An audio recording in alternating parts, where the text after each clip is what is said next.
안녕하십니까. 반갑습니다. 2021년 한국평협 평신도 아카데미 공예 과정의 강좌를 맡고 있는 송용민 사도요한 신부입니다. 지난주에 이어서 오늘 두 번째 시간이 되겠고요. 일치교령과 동방가톨릭교회에 관한 교령에 대해서 여러분들과 강의, 오늘 두 번째 강의 맡겠습니다. 성모송으로 오늘 이 시간 시작하겠습니다. 성부와 성자와 성령의 이름으로 아멘. 은총이 가득하신 마리아님 기뻐하소서. 주님께서 함께 계시니 여인 중에 복되시며 태중의 아들 예수님 또한 복되시나이다. 천주의 성모 마리아님 이제와 저희 죽을 때 저희 죄인을 위하여 빌어주소서. 아멘. 성부와 성자와 성령의 이름으로 아멘. 반갑습니다. 지난주 여러분들과 함께 이 일치교령의 배경이 될 수 있는 우리 천주교와 개신교 서로 어떻게 다른지, 또 우리가 알고 있고 또 잘 들어보지 못했던 동방교회들, 또 개신교의 여러 교단들에 대한 이야기를 조금 설명을 좀 드렸습니다. 오늘은 그런 이제 배경 속에서 일치교령, 우리가 공의의 문헌에서 만나게 되는 일치교령과 동방가톨릭 교회에 관한 교령의 핵심적인 내용 중에 어떻게 하면 우리가 서로 대화하고 일치할 수 있는지, 오늘의 두 번째 강의 주제는 그리스도인 일치운동이란 무엇인가요? 라는 주제로 여러분들과 오늘 대화를 해볼까 합니다. 지난 시간에 말씀드린 것처럼 우리는 같은 그리스도인이죠. 같은 삼위일체 하느님을 믿고 또 예수 그리스도를 구원자로 고백하는 신앙인이라는 점에서는 개신교와 천주교가 서로 다르지 않습니다. 그럼에도 불구하고 우리가 역사 속에서 서로 다른 성경 해석이나 교리 해석 때문에 오해와 편견이 생겼고, 그 오해와 편견을 넘어서기 위한 그 노력을 하기 시작한 것도 1962년 제2차 바티칸 공의회가 개최되면서 이제는 더 이상 어떤 경쟁과 반목 질시가 아니라 서로 대화와 협력, 상호 존중과 신뢰를 통해서 일치로 나아가자는 이 공의의 정신이 그대로 표현이 된 거죠. 그래서 이런 그리스도 일치운동이 바로 우리가 추구하고자 하는 이 일치교령의 중요한 핵심 주제입니다. 자, 그렇다면 우리 그리스도인들, 천주교인과 개신교인들 서로 만나면 왠지 낯설고 같은 신앙인데 서로 뭔가 다른 종교인 것처럼 느껴지는 우리는 어떻게 일치할 수 있을까요? 일치의 길은 무엇일까요? 한번 생각해 보고 싶습니다. 통상 이제 일치라는 말을 쓰면요, 우리 가톨릭 교회는 역사 속에서 우리와 갈라진 정교회, 동방교회죠. 그 정교회나 서방의 프로테스탄트 교회인 개신교와의 분열의 상처를 극복하고 예수 그리스도께서 베드로의 반석 위에 세우신 하나이고 사도로부터 이어져 오는 그리스도인의 일치를 재건하는 것이다, 이렇게 이야기합니다. 그래서 일치교령의 제목도요, 일치의 재건이라는 단어를 씁니다. 그래서 이 재건이라는 말은 이미 예수님께서 우리에게 주신 하나인 교회를 다시 회복하는 그런 과정이라고 우리 공의회는 밝히고 있죠. 반면에 개신교는 이 일치의 의미가 우리랑 좀 달라요. 개신교는 워낙 서로 다른 전통과 또 고유한 그런 배경 속에서 개별 교회가 성장하고 또 그 개별 교회가 하나의 교단의 형태로 독립되어 있기 때문에 그들은 각각의 고유한 개별 교회들의 어떤 고유성을 간직하면서도 그 교회가 가지고 있는 공통적인 그리스도 신앙의 고백, 달리 말하면 공통의 신앙 유산을 인정하고 고백하는 다양성 속에서의 일치라는 주제로 자신들의 일치 개념을 생각합니다. 그래서 개신교는요, 이 교단들이 서로 이제 연합을 하거나 또 협의체를 구성하면서 다양한 그리스도 신앙의 전통을 하나로 일치시켜가는 과정을 일치운동이라고 얘기를 합니다. 그러니까 우리랑 좀 다르죠. 우리는 이제 원래 하나인 교회가 한 목자 밑에서 한 양떼가 이루어지는 하나의 교회가 역사 속에서 갈라져 있다라고 하는 건 한 목자이신 로마 교황자로부터 갈라져 있는 그들이 다시 하나가 되는 과정을 필요로 하는데, 개신교는 이미 다양성 안에서 같은 신앙을 고백하는 일치를 추구하고 있기 때문에 좀 우리랑 입장이 다릅니다. 그래서 이 교회가 갈라져 있다고 하는 이 분열에 대해서 이 가톨릭 교회가 가지고 있는 전통적인 입장은 아주 명확해요. 이 교회의 분열은 온 인류와의 깊은 일치를 원하신 하느님의 구원과 그리스도의 복음적 메시지를 세상에 드러내야 할 교회의 자기 정체성에 심각한 손상을 입혔다. 이렇게 생각해 왔고요. 그래서 전통적으로 우리 가톨릭 교회는 일치라고 하면 갈라져 나간 형제들이 다시 우리 교회로 되돌아오는 것, 그것을 굉장히 중요하게 생각을 했습니다. 지금 말씀드린 것처럼 그러나 개신교는 우리로부터 갈라졌다고 생각하지 않고 그들이 가지고 있는 고유한 전통으로 다양성 속에 일치를 추구하고 있기 때문에 사실 조금 우리와의 일치의 어떤 방향성은 좀 달라요. 그러나 궁극적으로는 세상 끝날에 우리가 하느님 백성으로 하나가 되고자 하는 교회의 아름다운 모습을 함께 추구하고자 한다는 데에서는 개신교와 천주교가 크게 다르지 않은 일치운동을 가지고 있습니다. 그래서 상식적으로 알아두시면 좋은 건 인류 역사에서 이 개신교의 수많은 교단들이 같은 그리스도인으로서의 연합운동을 해보자라고 해서 전 세계 개신교가 하나의 연합운동을 하게 된 계기가 1948년에 그 암스테르담에서 창립된 WCC, 월드 카운실 오브 처치스라고 해서 세계교회 협의회라는 것을 창립을 했어요. 그 세계교회 협의회는 이제 전 세계 개신교 교단들이 교단의 이름으로 가입해서 함께 그리스도 정신을 또 복음 정신을 회복하고 전 세계 복음 선포를 하기 위해서 이루어진 교회 협의회입니다. 이 교회 협의회는 당연히 동방 정교회에도 가입이 되어 있고요. 그러나 우리 로만 가톨릭 교회는 이 세계 교회 협의회에 회원교단으로 가입할 수가 없어요. 왜냐하면 우리가 바로 예수님이 세운 교회라는 어떤 그 자의식이 있고 또 세계교회협의회는 하나의 교단으로 한 회원 자격으로 들어가기 때문에 우리 로만 가톨릭 교회는 전 세계 그리스도인의 절반이면서도 우리가 하나의 교단으로 이 세계교회협의회에 들어갈 수는 없는 노릇이죠. 그래서 지금은 정식 회원 교단은 아니지만 로마 교황청에서는 옵서버 형태로 매년 7년에 한 번씩 열리는 이 WCC 총회에 교황 사절단을 파견해서 신학적인 대화는 하고 있습니다. 그래서 우리 가톨릭 교회가 이런 WCC의 세계 교회 협의회 운동을 그렇게 고운 시선으로 보지는 못했겠죠. 왜냐하면 우리는 우리 자모이신 교회로 돌아와야 진정한 일치가 이루어진다고 생각했을 테니까요. 그런데 조금씩 생각은 바뀌기 시작했어요. 왜 바뀌었냐면 우리가 이 교회의 분열은 양쪽의 책임, 한쪽의 책임이 아니라 서로가 역사에서 짊어진 책임이 있기 때문에 서로의 책임을 통감한다면 이렇게 서로 갈라져 있다는 것이 그리스도의 복음을 선포하는데 굉장히 걸림돌이 된다는 걸 우리 공의회는 인식을 한 겁니다. 그래서 어떤 형태로든 우리가 서로 같은 그리스도인이라는 동질성을 먼저 회복하자. 그리고 뭐 성경이나 교리나 이런 차이점들은 신학적인 대화로 풀어가 보자라는 취지로 이 대화 운동을 시작하게 됐고요. 그래서 그 로마 교황청에서는 일치문제 연구위원회를 그 웰브란드라고 하는 주교님을 중심으로 로마에서 창립을 하고 교황 요한 23세 교황님 이제 바티칸 공의회를 소집하시기 직전에 이제 베아추기 형님이라는 분을 위원장으로 해서 교회일치 사무국을 창립을 합니다.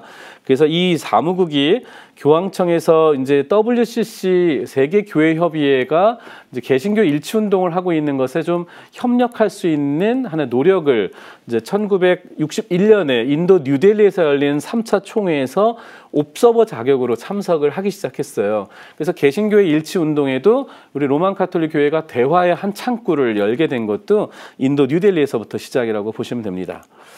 자, 그렇다면 이제 우리가 본격적으로 같이 공부하게 될 일치교령, 제2차 바티칸 공의회 문헌에 있는 일치교령이 발표된 배경은 뭘까요?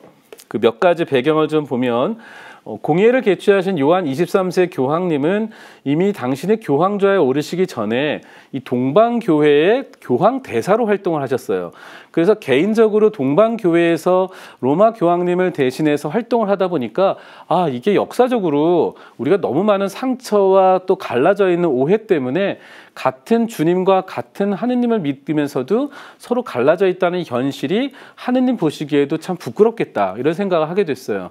그래서 교황 23세 교황님은 이제 교황좌에 즉위하신 이후에 곧바로 회칙 베드로 좌라는 것을 발표하시면서 이제 우리가 공의회를 소집해야 되고 이 공의회는 바로 우리가 더 이상 갈등과 경쟁이 아니라 이제 서로 대화와 협력, 쇄신을 위한 공의회가 되어야 한다. 그래서 이 공의회 개최한 날짜도 특별해요. 그 1959년 1월 25일에 이 공의회를 소집하시겠다고 했는데 이날이 이 사도 바오로의 회심축일입니다. 그래서 우리가 그리스도인 일치 기도를 하는 주간이 매년 1월 18일부터 25일까지가 있는데 그 그리스도인 일치 기도 주간의 마지막 날 바오로의 회심을 기억하면서 우리 가톨릭 교회도 이제는 더 이상 서로 경쟁과 적대시가 아니라 대화와 협력을 통해 교회 일치로 나아가야겠다. 그래서 그리스도인 일치 운동을 본격화하시기 시작했습니다. 그래서 이러한 그 바티칸 공의회의 쇄신과 적응이라는 운동과 교회 일치 운동이 맞닿기 시작하면서 이 교회가 어떻게 하나가 되어야 하는가라는 것은 예수님이 세운 교회는 우리 로만 가톨릭 교회다라는 이런 정식보다는 왜 우리가 교회가 하나가 되어야 하는가라는 목적 중심의 사고로 바뀌었어요. 그러니까 우리가 지금 우리 교회는 진정한 우리 참된 예수님이 세운 교회고 니네는 아니야 이렇게 얘기하는 것이 아니라 우리가 결국 종말에 가서는 하나인 교회가 되어야 한다는 대의를 가지고 있으면 비록 지금 서로 갈라져 있고 서로 분열되어 있는 현실이 상처이지만 상처를 보듬어가는 과정이 필요하다. 그러려면 제일 먼저 오해를 불식하고 편견을 이기고 서로 무엇이 다른지 서로 알고 그리고 같은 공통의 신앙 유산을 발견하는 것, 이 모든 것들이 우리가 일치를 시작하는 첫 출발점이라는 것을 알게 된 거죠. 그래서 발트카스퍼 추기경님이 그 전 그리스도인 일치 촉진 평의회 의장직을 오랫동안 하셨는데 이분이 뭐라고 말씀하셨냐면 2차 바티칸 공의회 일치 교령은 교회 중심적이지 않고 그리스도 중심적이다. 그러니까 교회 중심적이다고 하면 우리가 진짜 참된 교회다. 그리고 어느 교회가 이단이다. 이런 논쟁에 휩쓸리지 않고요.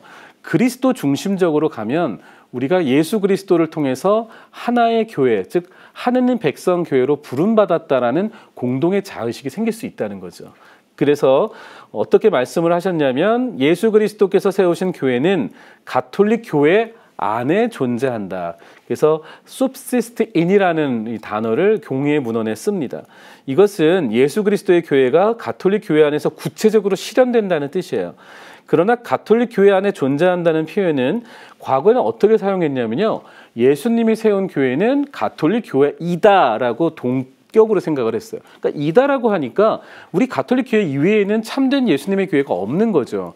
이 정식을 바꿔서 이 교회 안에 구체적으로 실현된다라고 했기 때문에 예수 그리스도께서 세우신 교회는 분명히 가톨릭 교회의 가시적인 구조 바깥에서도 개별 그리스도인뿐만 아니라 참된 교회가 존재할 수 있다는 것을 아주 명확하게 표현했다는 겁니다. 이것이 이 2차 바티칸 공의회 일치 교령에서 드러난 가장 획기적인 변화예요. 그러니까 개신교와 우리가 서로 참된 교회가 어느 교회냐고 굉장히 400~500년 동안 싸웠다면 이제는 서로가 가지고 있는 예수님이 세운 그 신앙의 유산을 얼마만큼 교회 안에서 우리가 참되게 실현하고 있느냐, 그것이 더 중요한 대화의 주제가 됐다는 거죠. 그래서 이러한 것은 가톨릭 교회가 가지고 있는 이 공의의 교회론의 변화에서부터 크게 영향을 받은 거죠. 이미 이제 지난해 교회 헌장에서 한번 들으셨겠지만 교회가 도대체 어떤 것이냐라는 이 질문에 대해서 교회 헌장 1항에서 이렇게 얘기를 했습니다. 하느님과 온 인류가 맺는 깊은 일치를 드러내는 표징이자 도구다. 그러니까 교회는 교회 자체가 신적 도구가 아니라 교회는 세상에 복음을 전하는 표징이고 도구이다. 근데 표징과 도구는 무엇을 표징하는 거냐면요. 하느님께서 불러주신 당신의 백성, 그 하느님의 백성의 신비와 또 본질을 이 세상에 드러내야 할 그런 도구라는 거죠.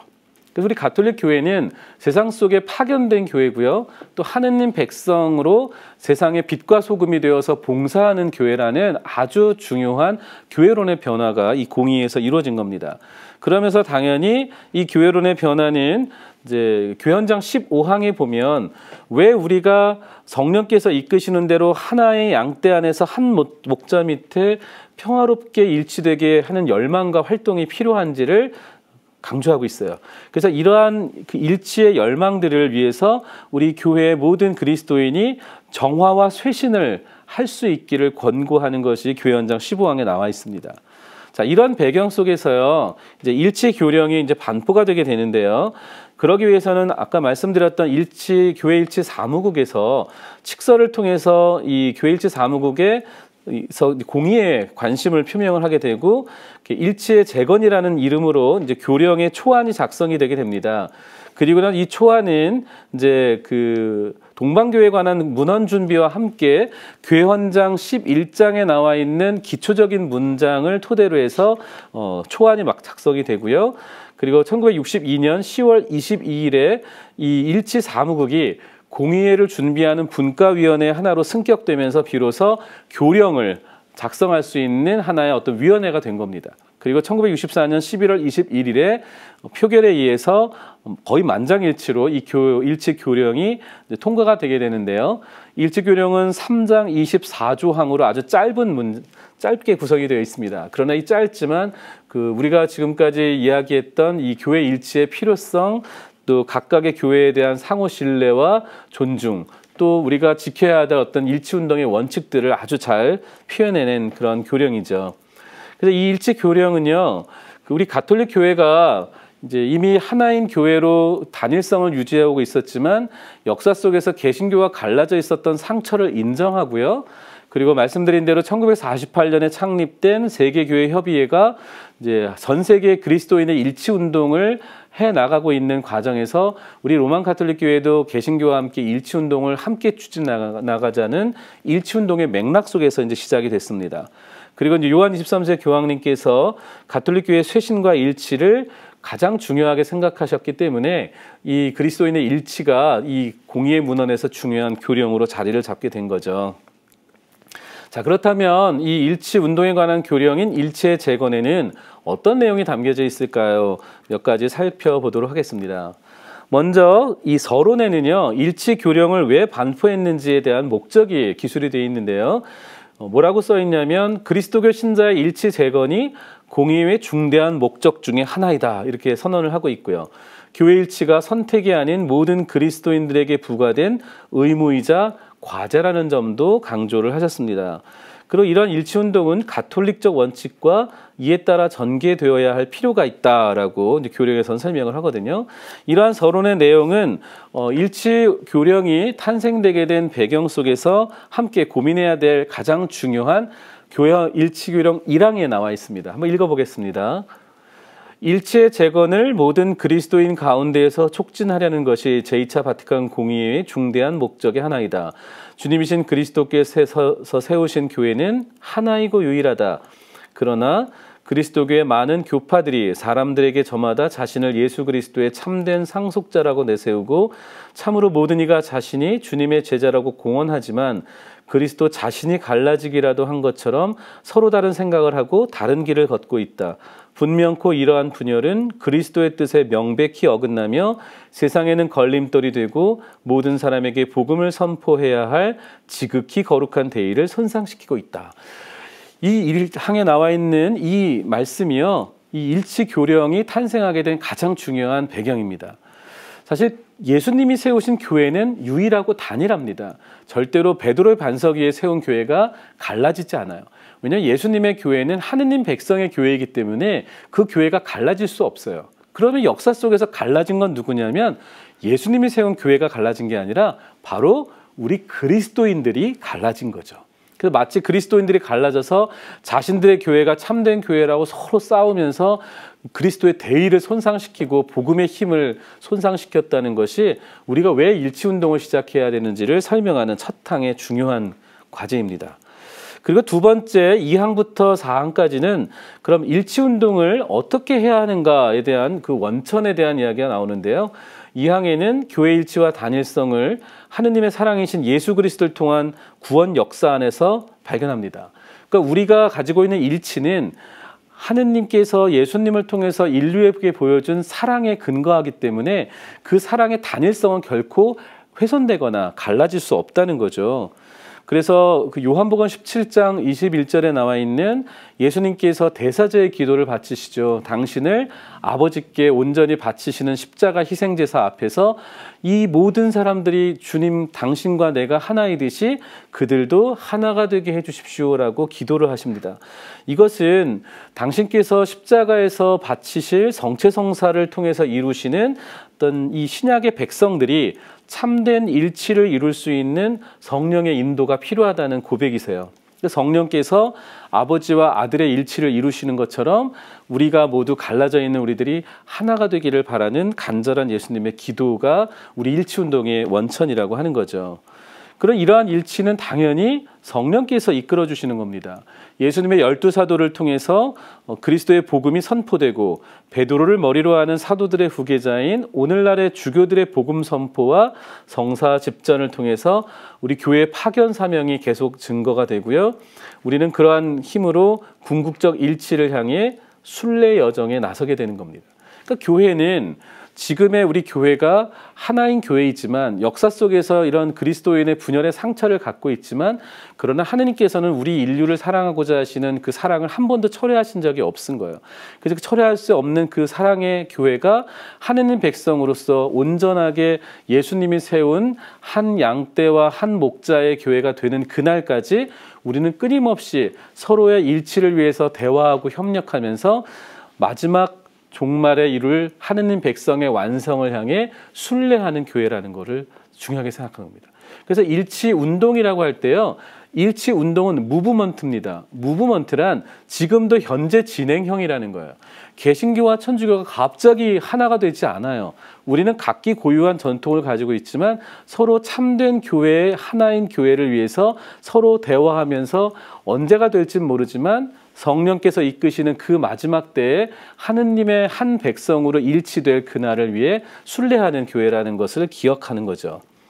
그래서 이러한 성령께서 이끄시는 참된 교회의 일치는 성부, 성자, 성령의 삼위의 일치, 곧 성령 안에서 아버지와 아들이 하나가 되는 한 분이신 하느님의 일치 속에서 우리 그리스도인의 일치도 역시 표현이 되고 있는 겁니다. 자, 이러한 내용들은 당연히 역사 속에서 갈라진 우리 그리스도인 형제들이 그리스도께서 바라신 일치를 이루어야 하는데 유감스럽게도 성경과 교회의 거룩한 전통이 이미 우리에게 알려준 이 일치를 우리가 이루지 못하고 있다는 것을 우리 스스로 먼저 자각해야 된다는 게 첫 번째입니다. 그리고 이러한 일치의 가장 중요한 원칙은 당연히 예수님께서 베드로의 반석 위에 세워주신 교회, 즉 사도단에 맡겨진 구원의 보편적 수단이 우리 가톨릭 교회 안에 충만하게 주어져 있다라는 확신에서부터 시작이 됩니다. 그러니까 우리 가톨릭 교회는 예수님이 세우신 교회이고 또 예수님이 세우신 이 사도단 위에 세운 교회로서 사도로부터 이어오는 교회라는 단일성을 우리의 굉장히 소중한 자산으로 가지고 있는 거죠. 그래서 개신교와 우리와의 대화를 할 때에도요. 물론 동등한 대화의 상대자로 대화하지만 우리 가톨릭 신자들은 당연히 예수님이 세운 교회의 온전한 모습이 우리 가톨릭 교회에 보존되어 있다라는 그런 확신을 가지고 대화에 임하는 겁니다. 그리고 이러한 대화는 순례하는 하느님 백성이 결국 그리스도 안에서 한 몸이 되어야 한다는 가톨릭적 일치로 나아가야 한다는 요청이죠. 물론 여기서 말하는 가톨릭이라는 단어는 우리 로만 가톨릭 교회만을 뜻하는 것은 아니고요. 가톨릭이라는 단어는 원래 보편적이라는 뜻이거든요. 모든 사람들이 어떠한 장소와 문화와 시대를 넘어 하나로 이루어질 수 있는 보편성을 뜻합니다. 그 보편성은 당연히 하느님 아버지로부터 오는 거죠. 우리가 삼위일체이신 하느님의 보편성으로부터 교회의 자산을 얻는 것이다 라고 생각하시면 됩니다. 자, 그래서 이제 사망에는 뭐라고 나와 있냐면요. 이렇게 하나이고 유일한 교회에는 유감스럽게도 역사 안에서 처음부터 분열이 있었어요. 그리고 이러한 분열은 어느 한쪽의 잘못으로 치부할 수 없다 이렇게 얘기를 합니다. 이러한 분열의 책임을 더더욱이 지금 우리가 살고 있는 이 시대의 각각의 교회에서 고유한 신앙 전통을 갖고 사는 현재 그리스도인에게 그 책임을 떠맡길 수도 없어요. 왜냐하면요. 저희가 태어나서 부모님의 신앙을 이어받았든 어떤 영향을 받아서 어느 교회에서 교회 생활을 하게 되었든 그것은 내가 처음부터 서로를 분열하고 갈등을 겪기 위해서 시작한 게 아니라 이미 분열된 교회 안에서 우리가 신앙생활을 시작한 거기 때문에 그 분열의 책임이 우리에게 있는 건 물론 아니죠. 그래서 그러한 공동체에 대한 책임을 서로가 전가해서는 안 되고 우리는 그리스도인으로서 하나의 형제라는 형제의식을 가지고요. 비록 서로가 완전한 형태는 아니지만 이 세례성사를 통해서 하느님의 자녀가 되었고 또 어느 정도는 이 가톨릭 교회가 가지고 있는 보편성을 서로 함께 공유하고 있는 점들이 있다는 것을 인정하자는 겁니다. 그래서 이러한 것들을 일치 운동을 통해서 무엇이 서로가 왜 갈라지게 만들었는지, 우리가 왜 일치하지 못하는지, 이러한 것들을 서로 대화하고 협력하고 또 숙고하면서 운동하면서 같이 이걸 풀어나가자는 게 바로 일치 운동의 목적인 것이죠. 그래서 이제 사항에 보면 이렇게 나옵니다. 가톨릭 교회로부터 갈라진 교회와 공동체 역시 많은 교회적 유산들을 지니고 있으며 그들의 거룩한 행위들 안에서도 하느님은 은총의 생명을 낳고 구원회로 이끌며 성령께서는 그들을 구원의 수단으로 사용하신다. 그러니까 우리와 갈라져 있는 개신교 교회 안에서도요, 그들이 가지고 있는 고유한 교회의 전통 유산이 있다는 겁니다. 그 행위 안에서 하느님의 은총과 또 성령도 그들을 통해서 구원으로 이끄신다는 거죠. 그러니까 마치 옛날에 뭐 우리 천주교 신자들이 개신교를 이단으로 취급하거나 지금의 개신교인들이 우리를 뭐 마리아교로 막 취급하면서 서로 이단 논쟁에 빠져 있는 것이 아니라 성령께서는 우리를 같은 그리스도인으로 우리를 함께 한 백성으로 불러주시고 계시다는 걸 우리가 의식해야 된다는 겁니다. 그래서 이러한 것은 이제 2차 바티칸 공의에서 아주 명확하게 이제 그 교회 헌장 15항에서요, 그 아주 중요하게 잘 표현을 했습니다. 한번 읽어보겠게요. 세례를 받아 그리스도인이라는 이름을 지녔지만 완전한 신앙을 고백하지 않거나 베드로의 후교자 아래서 친교의 일치를 보존하지 못하는 저 사람들과도 교회는 자신이 여러 가지 이유로 결합되어 있음을 알고 있다. 실제로 많은 사람들이 영예롭게 성서를 신앙과 생활의 규범으로 삼고 진실한 종교적 열정을 보여주며 전능하신 하느님 아버지와 하느님의 아들 구세주 그리스도를 사랑으로 믿고 세례의 인호를 받아 그리스도와 결합되고 다른 성사들까지도 자기 교회나 교회 공동체 안에서 인정하고 받는다. 그들 가운데 많은 이들은 주교직도 향유하고 성찬례를 거행하며 천주의 동정 성모님께 대한 신심도 존중한다. 기도와 다른 영적 은혜의 친교가 이루어지고 성령 안의 어떤 결합까지도 진실하다. 이 교회헌장 15항은요, 이 일치 교령의 배경이 되는 이야기입니다. 굉장히 중요한 건 어떤 이유에서든 우리 로만 가톨릭 교회 밖에서도 여러 개신교 교단들이 가지고 있는 그들의 고유한 신앙 전통, 예를 들면 성경을 정말 우리보다 훨씬 더 많이 읽고 필사하고 성경을 열심히 공부하는 개신교 신자들도 있고요. 또 그들은 더 진실하게 종교적 열정을 가지고 있는 사람들도 많습니다. 또 같은 하느님, 같은 예수님을 믿고 살면서 세례성사로 우리는 하느님의 백성이 되었죠. 그리고 예를 들면 성공회라든지 정교회에서는 성모님에 대한 공경 전통도 그대로 간직하고 있고요. 우리가 가지고 있는 성사성도 많이 공통적으로 가지고 있습니다. 그래서 이러한 여러 가지 영적 은혜를 나누어 가지고 있는 이 개신교와 정교회의 전통들을 우리가 존중해야 된다라고 하는 것은 너무나도 명확한 거죠. 자, 그렇다면 여기서 이제 한 가지 질문 하나 던져볼게요. 그 개신교 신자가 이제 교회에서 세례를 받았다 하더라도 천주교로 입교하면 과연 다시 세례를 받아야 될까요? 이 질문은 제가 이제 이렇게 교우분들한테 가끔 이렇게 던져보면 의외로 세례를 다시 받아야 됩니다라고 하시는 분들이 많아요. 그래서 제가 오늘 이 시간에 아주 분명하게 이 교리적인 원칙과 우리 사목적 원칙을 여러분들께 알려드릴 겁니다. 잘 들으시면 좋을 것 같아요. 어떤 분들은 개신교 교회를 다니시다가 뭐 결혼 때문에 뭐 시부모님 때문에 우리 천주교로 이렇게 입교를 하시려는 분들이 계세요. 근데 그런 분들은 그 자신들의 개신교 교회에서 굉장히 열심히 사시던 분들이에요. 근데 이런 분들이 천주교로 오면 어떤 용어를 쓰냐면 개종한다는 말을 써요. 개종? 개종이라는 건 종교를 바꾼다는 거죠. 근데 제가 처음 지난 시간에 말씀드린 것처럼 천주교와 개신교는 같은 그리스도교이고 같은 그리스도인 형제라는 말씀을 드렸어요.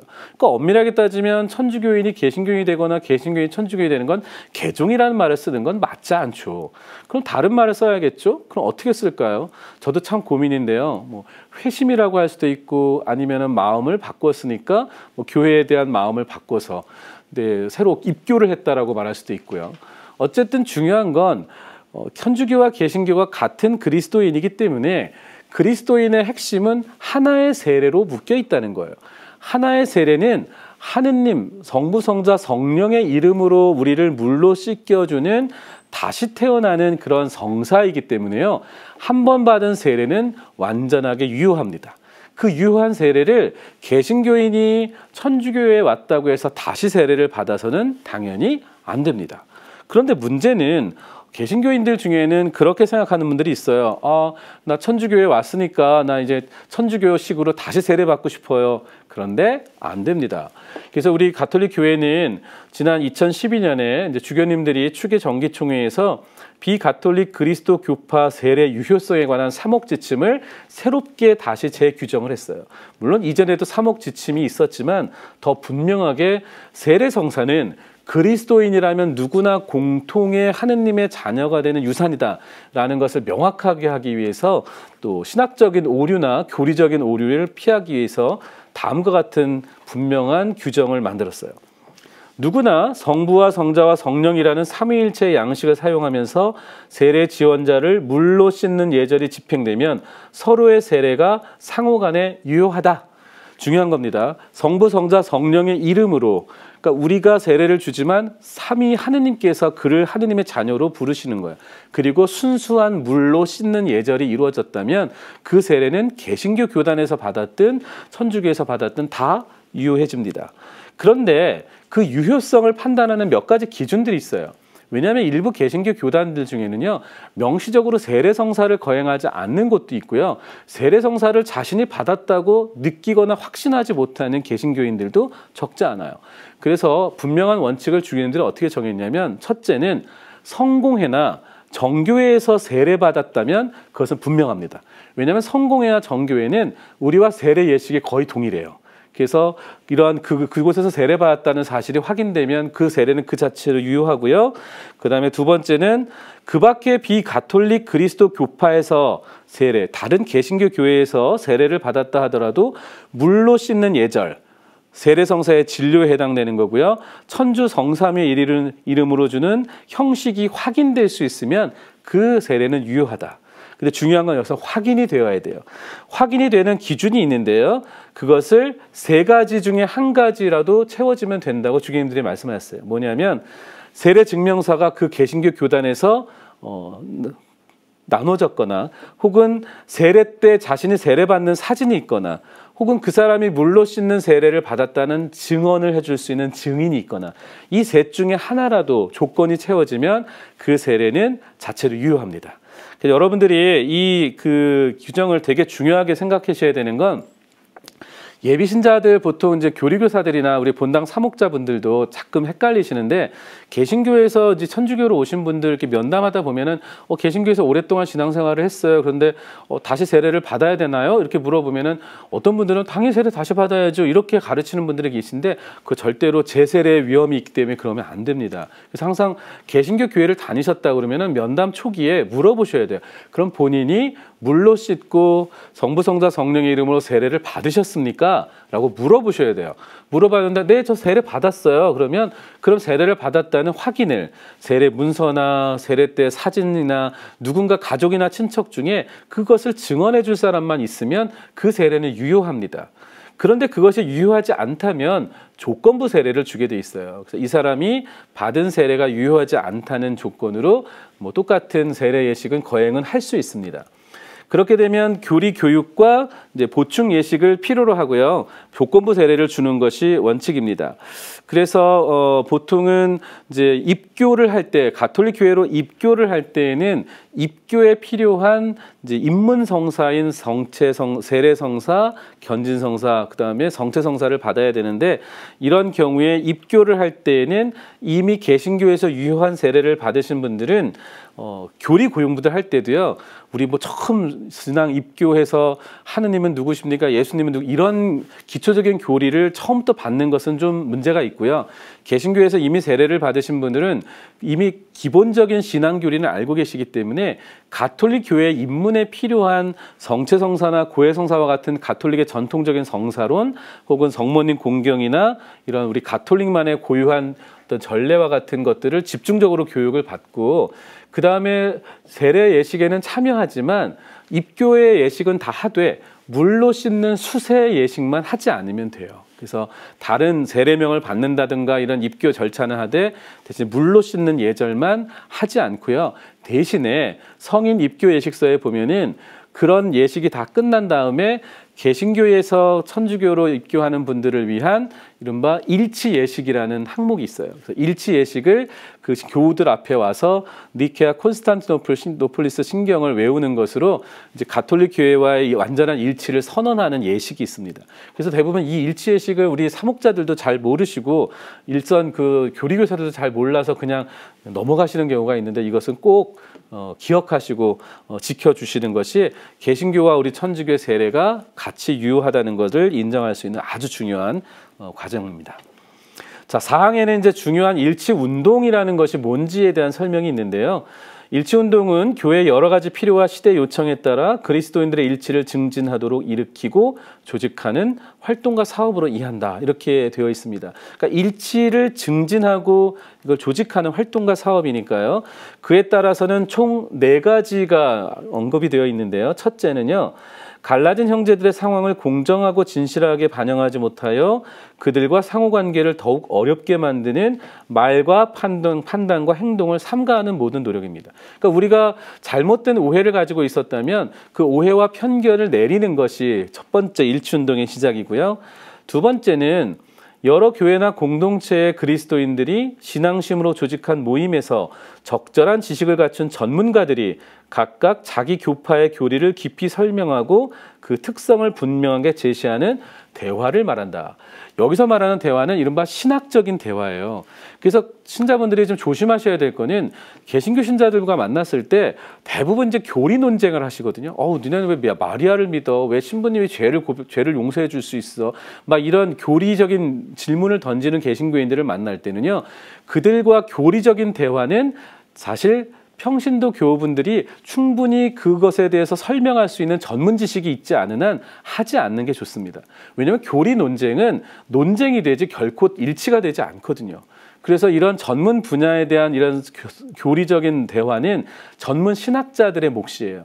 그래서 이제 지금 일치운동을 하고 있는 우리 한국 교회에서도 제가 이제 오랫동안 이제 일치운동을 개신교 신학자들과 하고 있는데, 그 개신교 신학자들도 유능한 그런 대표 교수들과 우리 가톨릭에 있는 그 교수 신부님들과 함께 신학 대화를 꾸준히 해오고 있어요. 그래서 일치 포럼을 한다든가 정기적인 신학 대화를 하면서 공동의 이해를 돕는 많은 그 집필도 하고 또 강연도 하고, 그렇게 해서 서로가 가지고 있는 그 교리를 이해하고 대화하려고 하는 노력을 하고 있습니다. 이것도 이제 신학자들의 전문적인 일치운동의 한 영역이라고 볼 수 있는 거죠.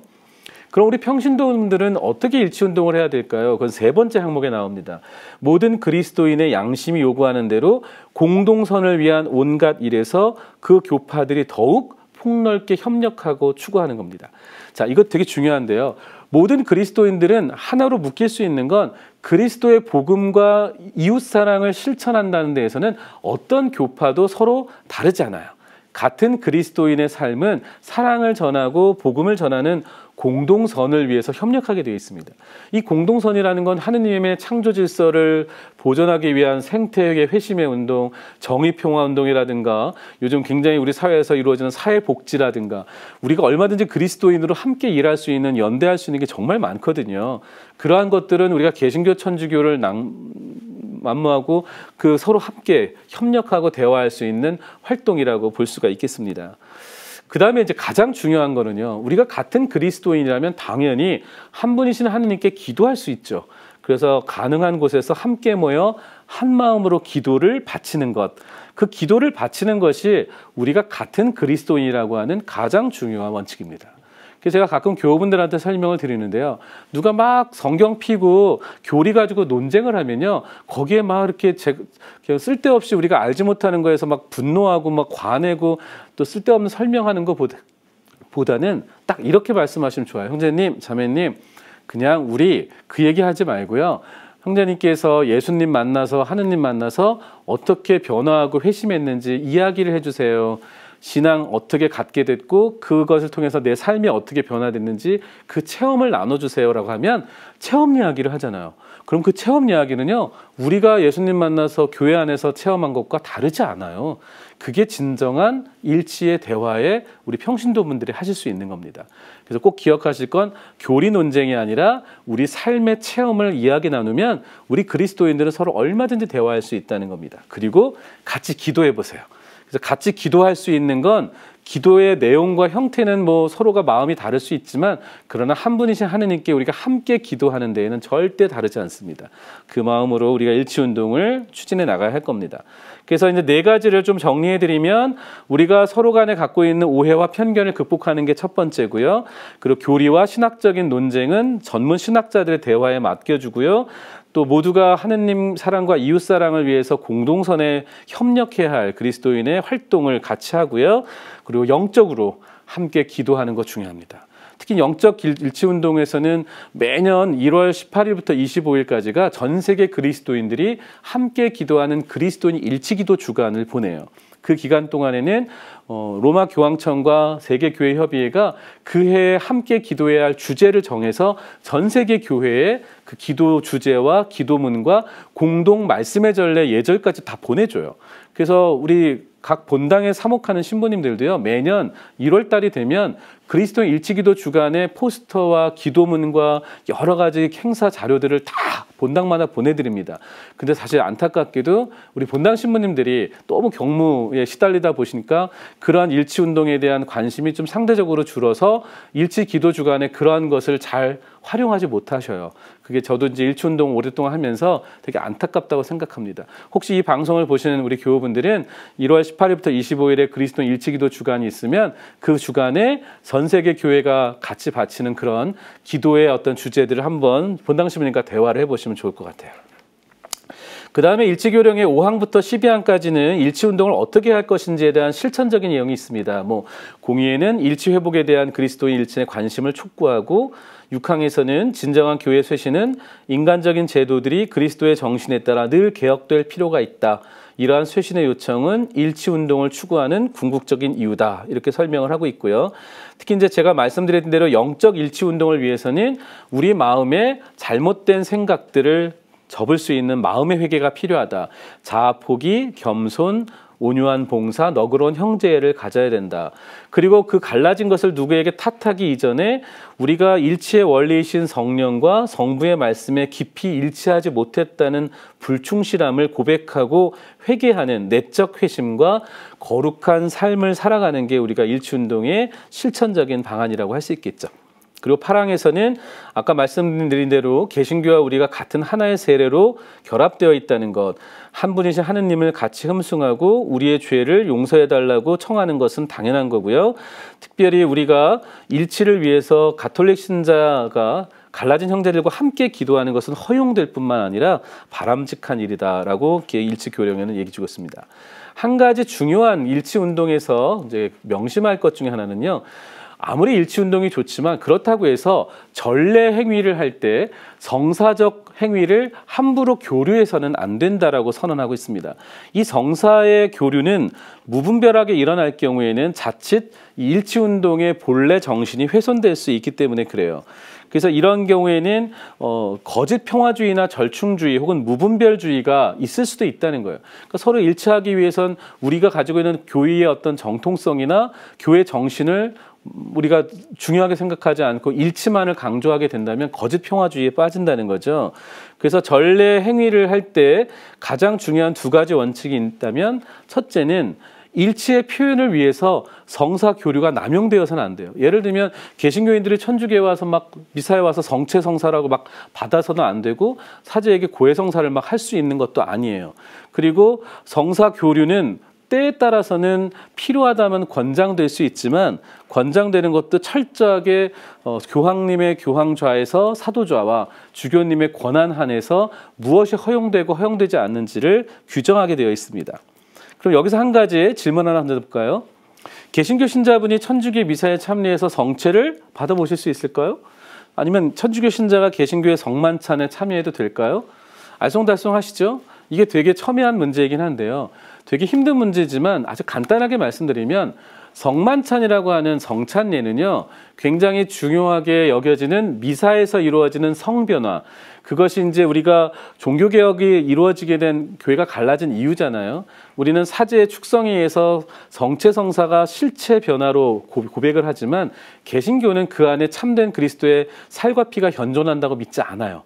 그래서 이런 성만찬을 함부로 교류하는 건 우리의 신앙의 정체성을 훼손시킬 수 있는 위험이 있기 때문에 개신교인이 천주교의 미사에 참여할 수는 있지만 성만찬에 그러니까 성찬에 참여할 수 있는 허용할 수는 없어요. 그래서 그냥 그럴 경우에는 뭐 사제 안수 정도는 받을 수 있지만 성체를 받아 모실 수 없고요. 또 천주교 신자가 개신교에 가서 성만찬에 가서 뭐 빵 누룩 있는 빵과 포도주를 뭐 참여할 수도 있겠다고 생각하겠지만 자칫 잘못하면 개신교에 가서 내 친구의 뭐 초대를 받아서 갔을 경우에 예배에 갔다가 그 성찬을 받아들이면 그 친구 생각에는 우리 교회에 와서 성만찬에 참여했으면 나도 가서 참여해도 되겠네? 라고 하는 스캔들이 일어날 수 있기 때문에 가능하면 그렇게 하지 않는 것이 올바른 태도라고 볼 수 있겠습니다. 자, 그래서 영적 일치 운동은 이런 의미에서 이제 신학 대화가 필요하다는 거 말씀을 드렸고요. 그 다음에 중요한 거는 사회 문제에 대해서 서로 공동 협력해야 된다는 것은 우리가 인간의 존엄성을 지키고 평화를 추진하고 또 여러 가지 공동선을 위해서 필요한 운동이라고 하는 것은 뭐 명확하게 우리가 알 수 있는 겁니다. 그 다음에 이제 이 일치교령의 후반부에 있는 14항부터 18항은 동방교회들, 제가 전 시간에 말씀드렸던 동방교회에 대한 이야기가 있고요. 19항부터 23항은 서방에서 갈라진 개신교 교회들에 대한 교회 입장을 잘 설명해 놨습니다. 교령을 한번 펼쳐서 읽어보시면 아마 중요한 내용들을 공부하실 수 있을 겁니다. 그 일치교령의 결론인 24항에는 우리의 이런 일치운동이 그리스도의 복음적 대의에는 꼭 필요하지만 그러나 진리에 충실하고 가톨릭 신앙에 합치되는 것이어야 한다라고 분명히 선언을 하고 있습니다. 달리 말하면 가톨릭 신자라는 정체성과 자부심을 가지고 개신교인들과 대화를 해야지 내가 가톨릭 교회에 대해서 뭐 회의와 비판을 느껴서 나 개신교회에 대한 더 관심이 많아 라고 하는 건 절대로 올바른 일치운동이 될 수 없다는 거죠. 그리고 이런 일치운동은 그들과의 활동과 협력 하에서 이루어져야 한다는 것도 중요합니다. 또 이러한 일치운동은 성령께서 이끌어주시는 것이기 때문에 우리가 할 수 있는 능력 바깥의 것이에요. 어떻게 개신교와 우리가 일치가 되어 맨날 우리 욕하고 서로 막 갈라져 있는 그들을 어떻게 이해하고 용서합니까? 라고 혹시 말씀하실 분 있는지 모르겠지만 일치는 우리가 할 수 있는 능력이 아니에요. 성령께서 해주시는 겁니다. 그래서 우리는 성령께 우리가 일치할 수 있도록 청원하는 거예요. 그리고 우리가 할 수 있는 최대한의 노력을 다한다면 그것이 일치운동의 중요한 과제를 이루는 겁니다. 그래서 우리는 끝으로 개신교인들을 어떻게 대해야 될까 한번 생각해 보면 좋겠는데요. 종합하자면 개신교 신자는 우리와 같은 그리스도인 형제입니다. 그리고 우리가 그들과 가지고 있는 오해와 편견은 당연히 극복해야 되겠고요. 또 개신교가 혹시 천주교에 대해서 잘못된 비판을 한다면 우리가 때로는 현명하고 지혜로운 대답을 해줄 수 있어야 됩니다. 그리고 우리가 그리스도 일치를 위해서라면 서로 기도하고 삶의 대화를 나누어야겠죠. 자, 그래서 우리 한국에서도요, 이런 일치운동이 아주 잘 열심히 진행되고 있습니다. 우리 교우분들은 잘 모르시겠지만 한국교회에서도 2000년대부터 이 개신교와 천주교가 아주 긴밀하게 일치운동을 전개하고 있어요. 그 일치운동은 당연히 매년 1월 18일부터 25일에 있는 일치기도주간의 일치기도회를 합니다. 한 번은 천주교에서 한 번은 개신교에서 위원회 차원에서 이렇게 공동 기도회를 개최하고요. 신학생들 간의 학술 교류나 만남도 있고요. 그리고 각 개신교 교단의 대표들과 교단장 간담회도 있고요. 또 에큐메니칼 성지순례라고 해서 해외 성지순례도 같이 가고 또 한국의 성지도 방문합니다. 또 성탄절이 되면 같이 예수님의 탄생을 기뻐하면서 공동 음악회도 하고요. 또 제가 아까 말씀드린 대로 천주교, 개신교 신학자들이 정기적으로 모여서 포럼을 개최하고 신학 대화를 계속 추진하고 있습니다. 그래서 현재 우리 한국 교회는요, 개신교와의 일치운동을 하고 있는 중요한 협의체가 있어요. 그동안 계속 위원회 차원에서 해오던 운동을 2015년에 본격적으로 한국 그리스도교 신앙과 직제협의회라는 이름으로 창립을 했습니다. 그래서 천주교는 주교회의 차원에서 교회일치와 종교간대화위원회가 이 주도 운동을 하고 있고요. 개신교는 한국기독교교회협의회라고 부르는 NCCK가 많은 회원교단, 지금 보이시는 그런 회원교단들이 소속되어 있는 교단들과 함께 일치운동을 추진해 나가고 있습니다. 그래서 이러한 일치를 위한 협의회 창립 선언문을 이미 발표한 바 있고요. 또 이 정신을 이어가기 위해서 이제 평신도들이 좀 일치운동에 더 적극적으로 참여하실 수 있도록 이제 지난 6년 전부터 한국 그리스도인 일치 아카데미라는 거를 개설했습니다. 뭐 굉장히 생소하시겠지만 한 번쯤은 교우분들이 관심을 가져보시면 좋을 것 같아요. 저도 이 일치 운동을 하면서 이 일치 아카데미에 굉장히 많이 투신을 하고 있는데요. 천주교와 개신교인들이 같은 그리스도인이라는 동질감을 갖기 위해서 마련한 이 아카데미는요, 함께 우리가 가지고 있는 서로의 차이점, 그리고 서로의 공통점이 무엇인지를 한번 확인해보고 역사적으로 서로가 왜 달라졌고 갈라졌는지, 또 교리적으로 우리가 무엇이 서로 다르고 일치할 수 있는지, 또 우리가 어떻게 현대사회에서 같은 그리스도인으로 협력할 수 있는지를 10개 정도의 강좌로 만들어서 벌써 6년째 하고 있습니다. 지금 보이는 사진은 1기생부터 5기생까지 수강생들이에요. 이분들은 천주교 개신교인들이 함께 모여서 같이 수강을 하고 공부를 하면서 형제의식을 갖게 된 분들입니다. 결국 그리스도인 일치를 향한 우리들의 작은 몸짓이죠. 그래서 일치운동은 우리 평신도분들의 의식전환부터 시작돼야 되지만 당연히 그 의식전환은 사목자와 목회자분들도 교회가 하나라고 하는 그리스도인의 형제의식으로 묶여져야 됩니다. 그래야 우리가 일치를 할 수 있겠죠. 그런 일치의 길로 나아가기 위해서 이 제2차 바티칸 공의의 일치 교령이 우리에게 전해준 일치운동의 길, 그 의미와 목적을 한번 살펴봤습니다. 우리가 일치를 위해서 뭘 해야 되는지는 성경에 너무나도 많은 말씀들이 이렇게 있어요. 이 일치는 우리의 소명입니다. 그리고 과제이겠죠. 그래서 오늘 2번에 걸쳐서 일치교령과 동방 가톨릭교회에 관한 교령 살펴봤습니다. 오늘 이 시간 감사드리면서 마친 기도로 그리스도인 일치를 위한 기도로 2번의 강좌를 마치겠습니다. 성부와 성자와 성령의 이름으로 아멘. 주 예수 그리스도님, 주님께서는 돌아가시기 전날 밤에 아버지께 기도하신 대로 주님과 아버지께서 하나이시듯 주님을 믿는 모든 이가 하나 되기를 바라셨나이다. 저희는 같은 믿음으로 세례를 받고 같은 주님을 모시면서도 서로 갈라져 주님의 뜻을 이루지 못하고 있나이다. 이제 저희는 한 마음으로 기도하며 하나가 되고자 하오니 저희를 도와주시어 미움과 불신을 버리고 진리 안에서 서로 사랑하며 하나의 공동체를 이루게 하소서. 아멘. 영광이 성부와 성자와 성령께 처음과 같이 이제와 항상 영원히 아멘. 성부와 성자와 성령의 이름으로 아멘. 고맙습니다.